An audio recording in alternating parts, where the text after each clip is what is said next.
Donc moi je m'appelle Lou Luby, je suis scénariste et dessinatrice et donc sur cet album Eurydice uniquement la scénariste. Et je rêvais d'être romancière quand j'étais ado.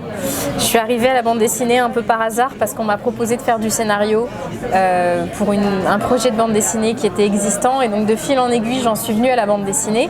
Je me suis mise à dessiner parce qu'il fallait bien que quelqu'un le fasse. Mais sans grande passion. Et donc là, c'est la première fois où je peux vraiment travailler avec quelqu'un au dessin. Et c'est une histoire que j'ai depuis que j'ai 17 ans et que j'avais très envie de réaliser, que je ne pouvais pas faire tout ce temps parce que mon dessin s'y prête pas. Donc voilà, c'est vraiment l'aboutissement d'un rêve.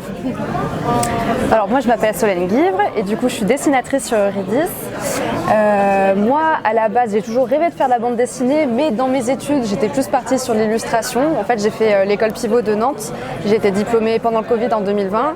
Et au moment du choix de ma section, je me suis rendu compte du niveau d'exigence en dessin que demandait une BD. Du coup, je me suis dit non, Solène, tu vas d'abord apprendre à faire une image. Et du coup, 2 ans après, j'ai répondu à l'annonce de Lou sur Instagram pour ce projet-là, où j'ai passé des petites sélections, fait des petits tests. Et puis, je lui ai tenu la jambe comme pas permis. Et du coup, et nous y voilà. Voilà. L'histoire, elle commence quand j'ai 17 ans, parce que j'adore la mythologie et parce que je suis une ado un peu mélancolique. Voilà, toutes ces histoires de mort, de tragédie, ça me parlait vraiment beaucoup.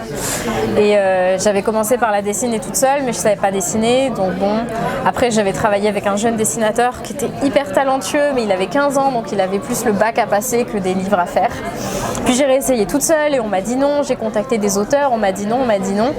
Et vraiment, il aura fallu cette rencontre avec Solène pour pouvoir enfin le faire, mais j'ai pas rien fait pendant 17 ans en fait. J'ai vraiment tout essayé. Donc voilà, il fallait Solène. J'attendais Solène. Alors bien sûr il y avait de l'appréhension parce que ça a été une première sur beaucoup de choses, surtout qu'encore une fois j'ai pas du tout une formation de BD, mais vu que j'ai toujours voulu faire de la BD, pour moi c'était vraiment le truc, ok, si tu le fais à 100%, c'est le rêve de ta vie et de ton rêve d'enfant.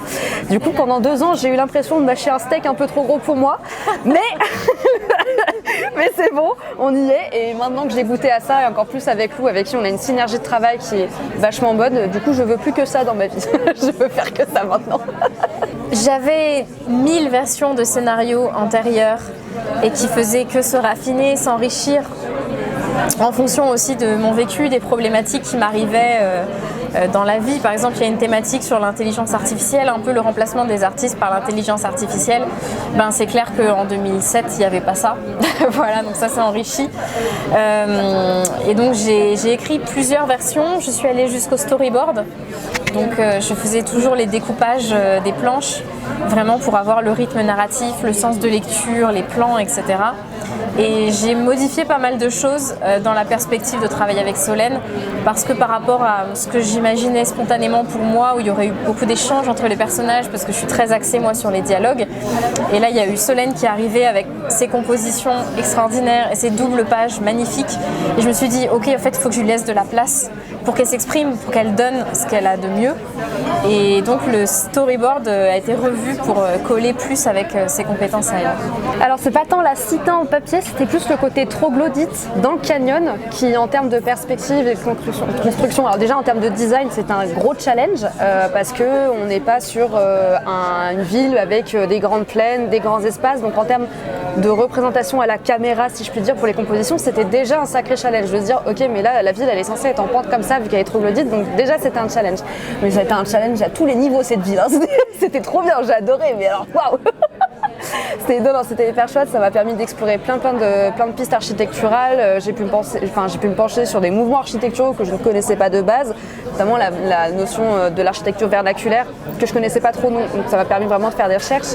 Et après le papier en fait c'est vraiment venu se caler par-dessus. Dans la ville c'est surtout représenté dans les costumes, dans les vêtements, mais aussi dans les tentures, dans toute la décoration. En fait on est vraiment sur une cité de pierre et de papier et du coup c'était hyper intéressant. Même visuellement en termes des couleurs, on a cette roche qui est très rouge et puis on a tous ces petits papiers blancs qui sont aux fenêtres, qui sont là en lanterne. Du coup c'était hyper intéressant, c'était chouette à travailler, moi j'ai beaucoup aimé.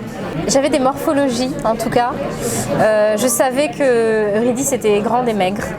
Je savais qu'Orphée était petit et rond. Je pense que je m'étais inspirée de Bidouille et Violette de Isler, qui était une BD des années 80. Et après, le reste était très flou. Par exemple, je ne m'étais pas posé la question des ethnies ou ce genre de choses. Par contre, il y avait des choses qui étaient indispensables pour le récit. Par exemple, Calliope, et les muses en général, qui sont mises en compétition avec Galatée, qui est une danseuse parfaite. Donc Galatée est parfaitement proportionnée, elle est mince, elle a des longues jambes, elle est canon, dans les canons de beauté actuels. Et donc par rapport à ça, il fallait que les muses soient différentes, qu'elles soient humaines. Et donc là, on a des morphologies, une Calliope qui est grosse, et qui est une danseuse incroyable, mais qui n'est pas dans cette image de la perfection qu'on pourrait attendre, que le public pourrait attendre. Et tout le casting des muses vient enrichir ça avec des morphologies très différentes qui montrent qu'elles sont douées dans leur art, mais elles ne sont pas stéréotypées non plus, quoi. C'est pas des produits, c'est vraiment des artistes. Moi, ils sont sous ma peau. Hein. Au début, oui. Et après, en fait, c'est très très vite passé plus ou moins à la trappe. Mais au début, oui, pour se remettre dans le bain, pour comprendre le mythe de base, un peu aller voir aussi les représentations picturales, notamment baroques, pour avoir une vague idée. Mais vu que de base, on n'allait pas partir sur ça, en fait, au final, moi personnellement, je l'ai un peu laissé de côté, vu qu'on est dans le cadre d'une réécriture, on avait juste les personnages, la dynamique de récit et un peu le côté huis clos, monde des vivants, monde des morts. Et après, en fait, on a vraiment fait notre sauce. Ouais. Je trouve que c'est plus ou moins, c'est resté sous le coude, mais un peu loin, quoi. Mais pour moi, on est même plus dans de la réécriture, en fait. Pour moi, c'est une histoire en soi qui fait beaucoup de clins d'œil à la mythologie. Mais elle se tient, et si quelqu'un ne connaît absolument rien à la mythologie, il est parfaitement capable de la comprendre. Donc c'est plus des hommages, je trouve, à la mythologie que vraiment d'essayer de réinterpréter. Pour moi, le processus va dans l'autre sens. Ah oui. Mais quand on tient une pépite comme ça, on n'a pas envie de la lâcher. Comme une brosse dans le sens du poil. Non mais c'est vrai. Non, c'est vrai. Non, mais c'est vrai. En fait, on a une synergie de travail qui est tellement incroyable. J'ai pas une grande expérience, mais de ce que j'avais lu d'interviews d'autres dessinateurs, scénaristes, des fois il y a des petits conflits parce qu'on ne tombe pas forcément sur la même imagerie mentale, vraiment à précision.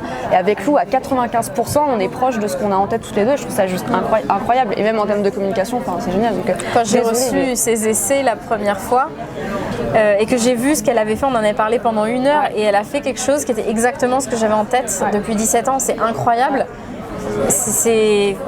Quelqu'un a réussi à exprimer ce que j'avais en tête, c'est fabuleux. Donc évidemment, ça donne envie de recommencer. Puis le pari n'était pas gagné de base, parce que c'était pas dit que moi j'arrive à faire une BD venant de l'illustration et puis jeune dessinatrice sur le marché. Le pari, il a été là pour tout le monde. Du coup, c'était vraiment Donc vous nous direz si c'est réussi. Mais en tout cas, moi je suis pas prête de la lâcher. Moi j'adore le travail de Jim Bishop. Je trouve qu'il a une grande créativité, une grande image visuelle. Je trouve ça super chouette. Donc pourquoi pas. Si c'est pas trop intrusif. Moi je pense que ça serait chez Gaëlle Genillier, parce que j'adore ce qu'elle fait, j'adore la manière dont elle compose ses planches et j'aimerais bien être dans sa vie, me dire où est-ce qu'elle va chercher toutes ces références. Je trouve ça incroyable.